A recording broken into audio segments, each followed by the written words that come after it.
पिछले दिनों आपने एक लेख में मोदी जी को सबसे बड़ा रिफॉर्मर या बहुत बड़ा रिफॉर्मर बताया। तो ये किस आधार पर, किन बातों के आधार पर, कामों के आधार पर ये कहा? देखिए, इन्होंने देश की ढेर सारी समस्याओं को मूलभूत सोच से विपरीत होकर, मतलब पारंपरिक सोच से विपरीत होकर देखा और इसका समाधान किया है। यही तो रिफॉर्म है। जैसे गरीबी उन्मूलन मैंने करा, इसी प्रकार से आर्थिक सुधारों में कोई समझता ही नहीं था कि भाई ईज ऑफ डूइंग बिजनेस के बगैर ये देश उत्पादन का केंद्र बन ही नहीं सकता।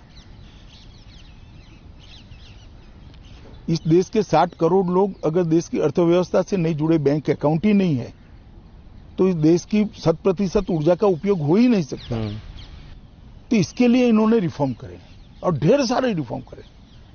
मैं सिर्फ रक्षा और आंतरिक सुरक्षा के बारे में बताता हूं। 370, फिर सीए, इसके बाद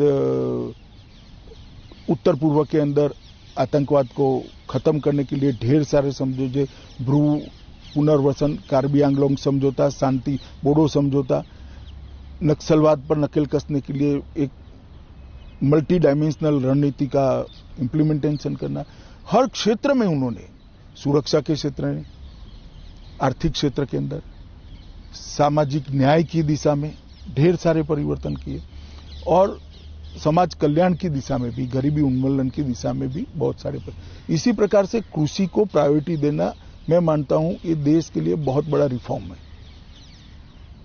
मैं आर्थिक रिफॉर्म की पूरी, ये 3 कृषि कानून इसी का हिस्सा है। और इसके अलावा भी बजट में बढ़ोतरी आप देख लीजिए, कितनी बड़ी बजट में बढ़ोतरी कृषि के बजट में हुई है और ढेर सारे परिवर्तन करें।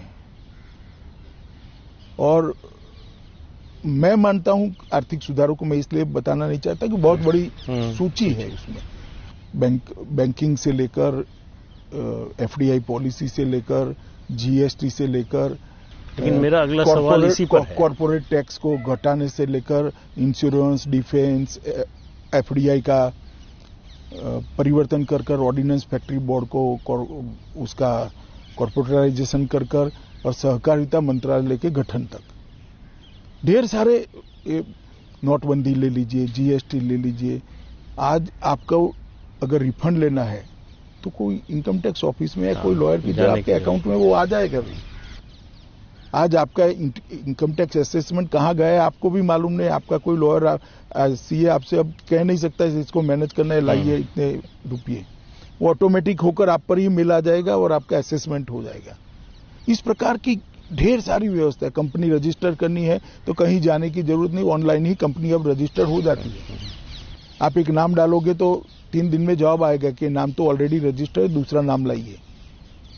जिसके लिए पहले क्यूमुलेटिव इफेक्ट से देखे तो अरबों खरबों रुपया घूस लिया जाता था, छोटी छोटी होती थी, मगर उसकी क्यूमुलेटिव इफेक्ट अर्थतंत्र पर काले धन के अर्जन में बहुत बड़ी होती थी। ढेर सारे रिफॉर्म किए हैं उन्होंने। मेरा अगला सवाल इसी रिफॉर्म को लेकर है। ये जो 2 कंसेप्ट है, आत्मनिर्भर भारत और मेक इन इंडिया, इसके लिए पीएलआई स्कीम लाना, कस्टम ड्यूटी को ऊपर नीचे करके भारत के अंदर उत्पादन के लिए माहौल बनाना, विश्व की स्पर्धा में खड़े रहने के लिए गुणवत्ता को अच्छी करने के लिए सरकारी योजनाएं बनाना, किन किन चीजों में हम दुनिया के बाजार में अच्छे से जा सकते हैं उसको आइडेंटिफाई करके उसके लिए special package, special area identification, इस प्रकार की आज ही निर्णय करा है।